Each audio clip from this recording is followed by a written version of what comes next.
लिंबू, गंधराज लिंबू किती छान असे मोठे व्हायला लागले.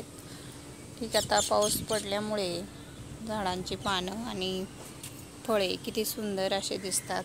मस्त धूळ बसलेली स्वच्छ असं धूळ निघाली आहे आणि छान असं हिरवगार झालेलं आहे. सगळं मस्त छान वाटतं असं हिरवगार.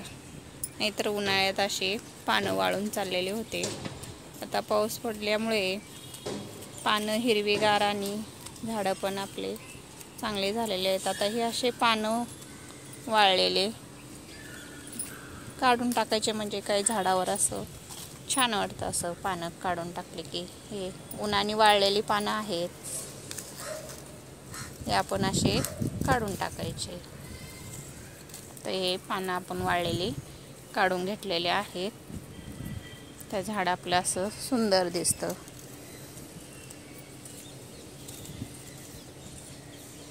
जेवढे निघतात तेवढे पानं पण काढलेले आहेत.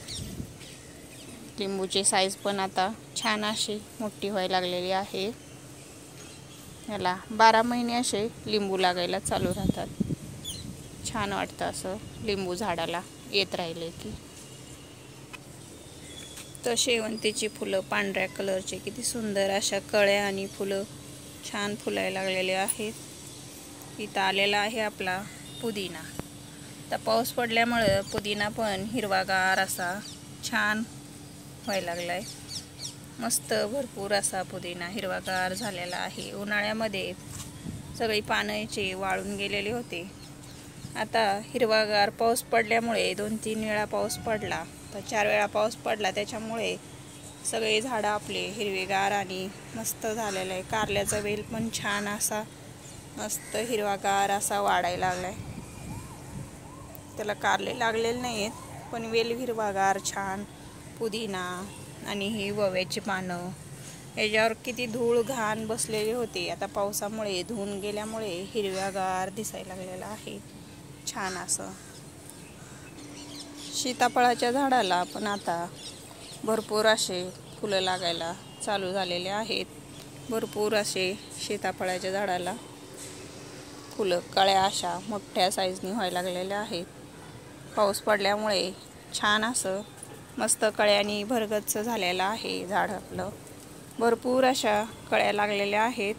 आपल्याकडं सीताफळाचे 2 झाडे आहेत. आता त्याला कळ्यांनी मस्त असं सुंदर बहरलेलं झाड आहे आपलं.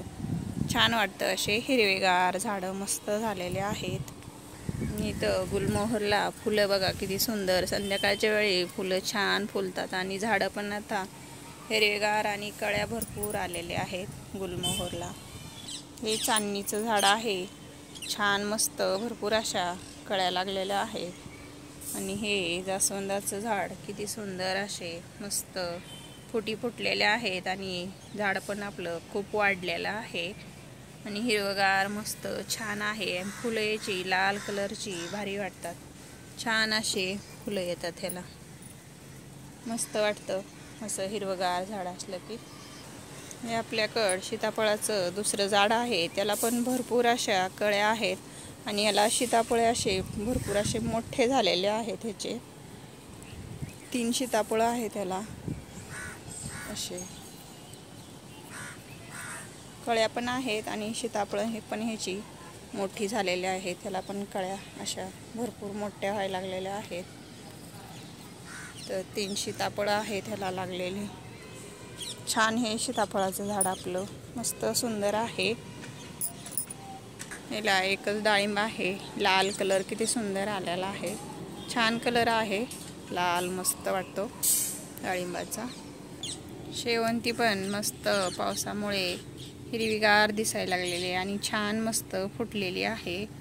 भारी वाटतं असं मस्त झाडं हिरवीगार आणि फुटी फुटल्या की छान दिसतात. याला असे काळे असे किडे लागायला लागलेत.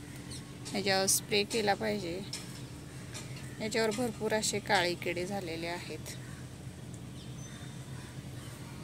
नीम ऑइलचा स्प्रे केला की किडे कमी होतात त्याच्यावरचे. आपल्याला याच्यावर स्प्रे करून घ्यायला लागेल, कारण काळी किडे भरपूर झालेले आहेत. त्याच्यामुळे याच्यावर स्प्रे करणं गरजेचं आहे. आता आहे आपला सब्जा. छान याला बिया आलेल्या आहेत, भरपूर असे याला सब्जाला बिया आलेल्या आहेत. आपल्याला झाडं अजून तयार करायचे असले तर हे बी वाळले की आपण दुसरीकडे टाकू शकतो. असंही पडून आपले बी उगवतात छान. आणि कोरपड पण आपली हिरवीगार झालेली आहे, मस्त छान आहे कोरपड आपली. इथं आपण किचन वेस्ट तयार करून ठेवलेलं आहे छान असं. तर हे आपण आपल्याकडे सीताफळाचं झाड आहे, त्याला फळं लागायला लागले, त्याच्यामुळं थोडासा आपण त्याला खत देऊन घेतला तर छान असे कळ्या आणि सीताफळं छान मोठे होतील. त्याच्यामुळं आपण ह्याच्यातला थोडासा खत देऊन घेऊया. तर हे सीताफळाचं झाड आपण खुरपून घेऊया. हे आपलं किचन वेस्ट खत आपण हे भरपूर असा तयार करून ठेवलेला आहे. तर आपण ह्याच्यातून खत काढून घेतलेला आहे.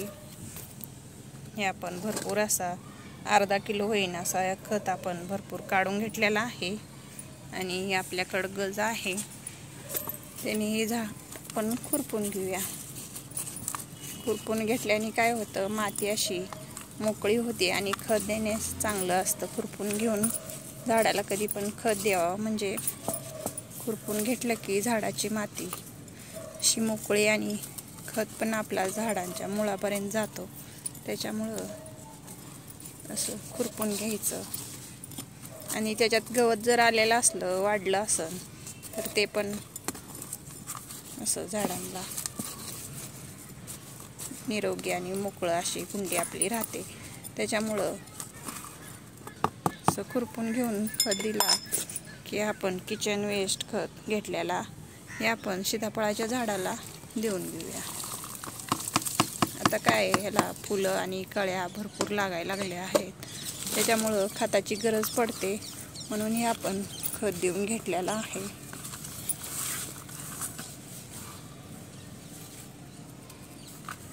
किचन वेस्ट कंपोस्ट बनवलेला आपण ते खत दिलेलं आहे. आपण आता खत देऊन घेतलेलं आहे. तर आपण याला पाणी देऊन घेऊया. तर आपण ह्याला खत दिल्यामुळे ते आपण पाणी देऊन घेतलेलं आहे. हे आपण आता पाणी देऊन घेतलेलं आहे आपल्या झाडाला सीताफळाच्या. छान अशा कळ्या लागल्यामुळे तर आपण याला खत देऊन घेतलेलं आहे किचन वेस्ट. व्हिडिओ आपला आवडला तर लाईक करा, शेअर करा, सबस्क्राईब करा. धन्यवाद.